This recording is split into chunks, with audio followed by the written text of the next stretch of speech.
We are participating in our own demise. If America falls, we're done.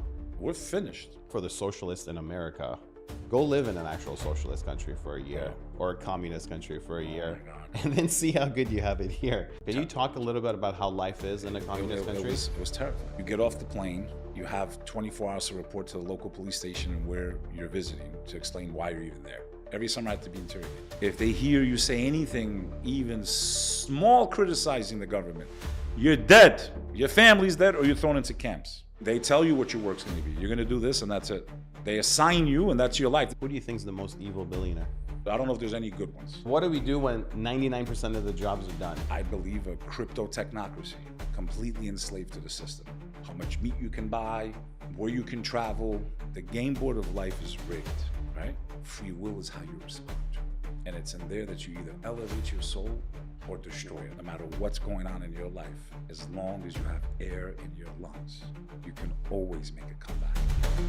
So Beck, the Albanian American. Awesome. Where did we leave off? You're off today. Yeah, I'm off today. So the adversity, well, something that you just said a minute ago is when you were doing your own podcast, everybody was fighting. What were you filming on your podcast?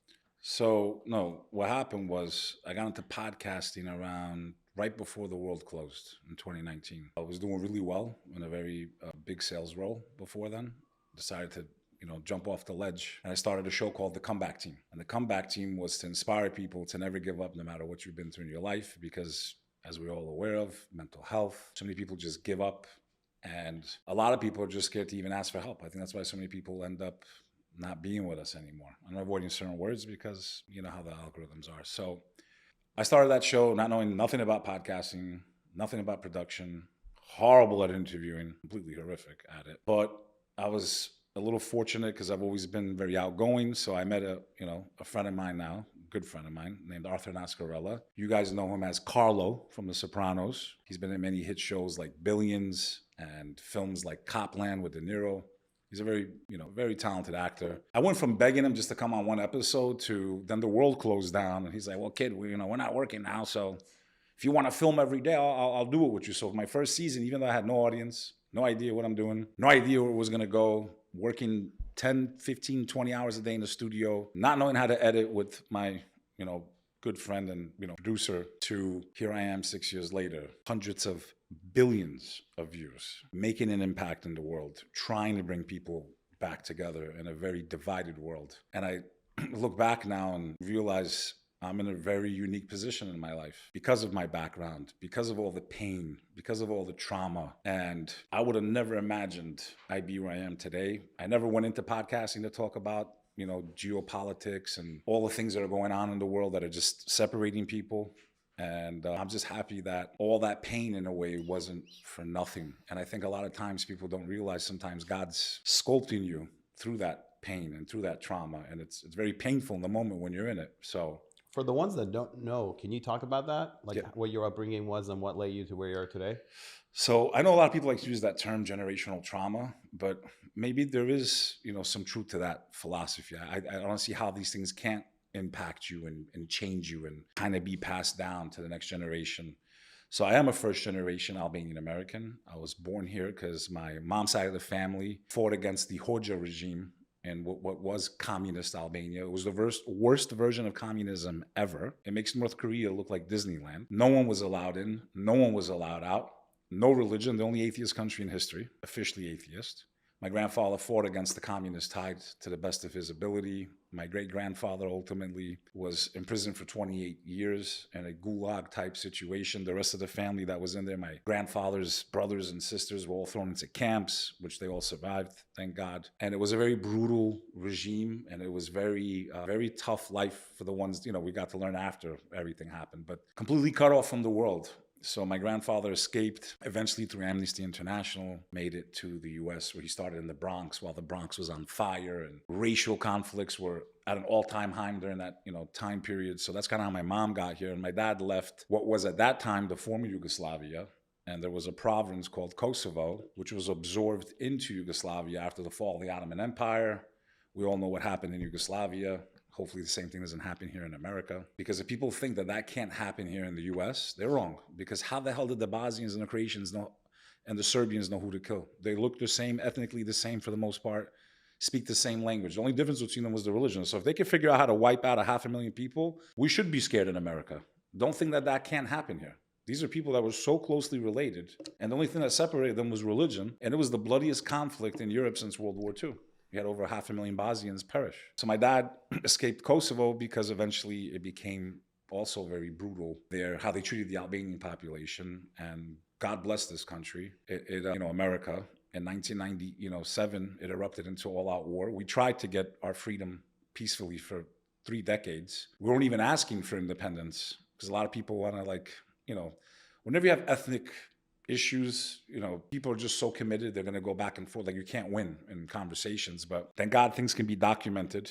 Cameras exist now, so you can look it up online. 30 years of civil disobedience, and treated very poorly in Kosovo. And it wasn't about religion in Kosovo, because Albanians are very diverse, very proud of my people.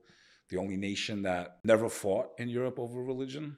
And we're very proud that during World War II, we were the only people that could say we saved every single Jewish refugee that came to our country during the Holocaust. Before the King of Albania was ousted by the dictator, the communist dictator, because that's when it happened. The King of Albania, King Zug, my family's a part of that royal family. My great uncle was the minister of the royal court. Legend has it Albert Einstein made it out of Europe. We're still trying to connect the dots and prove it to the world. But, legend has it he survived because of an Albanian passport. And we were under the Italians at first, Mussolini. That's when the prince and the king had to leave. And then the Germans came in. And my grandmother's 2 brothers were executed by the SS, 16 and 18 years old. And the Albanian people are very proud that not a single Jew died during that horrible time in history. So it's not, so these things have shaped me. And it's weird because with everything that's going on now, I'm trying to be this voice of reason to bring people together. And some of that comes from that. But in 1998, I lost 28 people in the Kosovo War. I know what it's like to get a phone call and find out all your cousins, your uncle, everyone's dead. People you saw every summer, people you ate with, people you played hide and go seek with, people that taught me how to speak Albanian because it was not my first language, English. And I'm weird with that, man. Like, everyone's like, how long you been in America? It's like the later I got in life, it's like I developed an accent in English. Meanwhile, I'm like a New Yorker. I've been in New York most of my life. So going through that type of trauma and experiencing that type of pain, it was devastating. I remember when I got the phone call, I was literally just running through the streets of my town.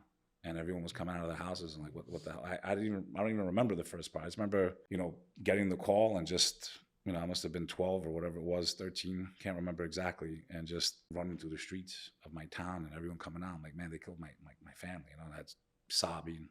My first cousin survived. When I first got the phone call, it was he was also dead, but he ended up turning up alive. How he survived is amazing to me. To be hit with 20 plus bullets on top of a mountain, no help, no medicine. There was points where he fell off ledges to try to get down to the valley using his hands because it was his lower extremities. He tied his own foot around his neck with a belt. I mean, he should not be here today. And I truly believe, and I've seen this multiple times in my life, unless it's your time, nothing on earth can kill you.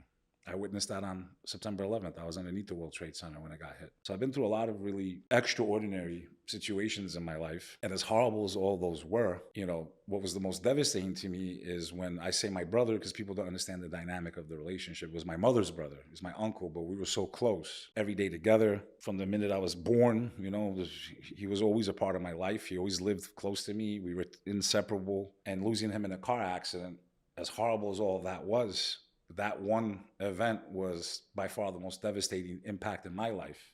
And it was the first time I realized why people give up, why people take their own lives. Sometimes you get hit in such a way where you feel like life can never be good again. It'll never be normal again. You lose the will to live.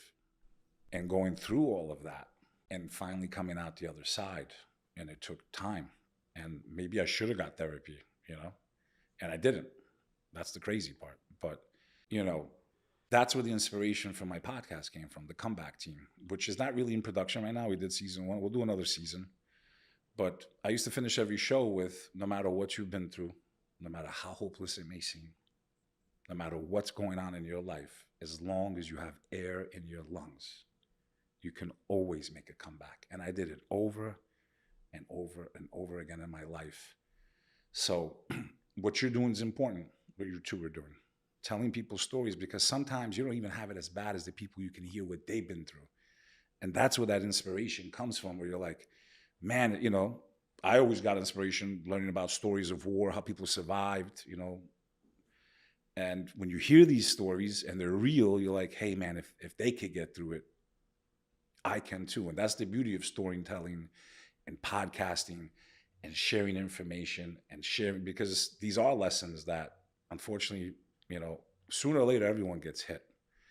And everyone to themselves, their problems seem like the end of the world. And that's the truth, because to you, it's your problem, right? Like, I can never understand how you're feeling. You might tell me, hey, I'm sad. Some people take their lives for a lot less than what I've been through. So if I can be inspiration, and that's what kept me going, bro. Like, as I mentioned earlier, doing the show, never had an intention of thinking I'm going to be famous or make money from it or any of that stuff. And I get an email from a lady who said she was, she didn't take her life because of one of my episodes. And then I was like, okay, I'm never stopping. So that was the beginning. That's what kept me going. There was no recognition, no money.